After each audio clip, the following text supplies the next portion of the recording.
to make a simple pair of tongs for holding hot rocks, moving burning pieces of firewood around.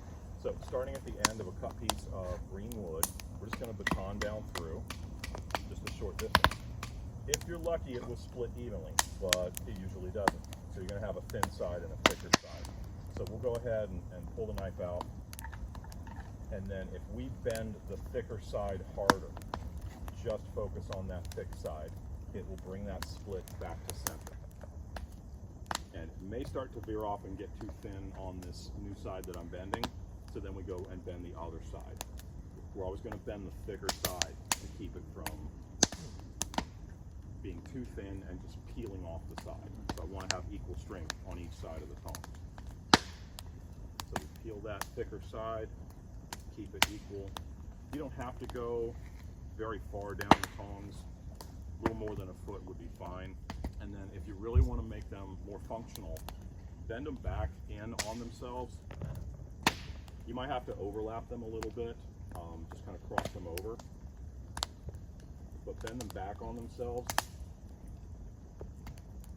and close them up. And now it's almost like a pair of tweezers. So now from a safer distance, you can grab pieces of burning wood, things like that, manipulate them around. But more useful than that is to actually grab hot stones, pick them up, and transport them. So we'll use this for rock boiling to do small egg-sized stones.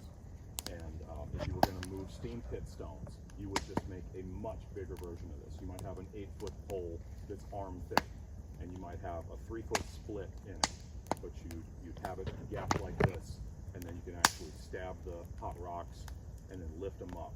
You want to carry it with the split open this way, so you've got a strong piece of wood basically scooped underneath of it, and then another piece on top holding the hot rock.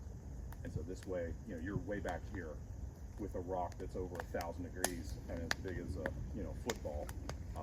You're much safer. So you can stab it from a safe distance, scoop it up, and then walk it over to your steam pit. Just shake the spear that you've created, and that hot rock will fall out of that split, and it will drop right in the pit. And then you can move it around a little bit and get it exactly where you want it, and then go grab another one. So that's your primitive tongs for moving hot rocks and burning things.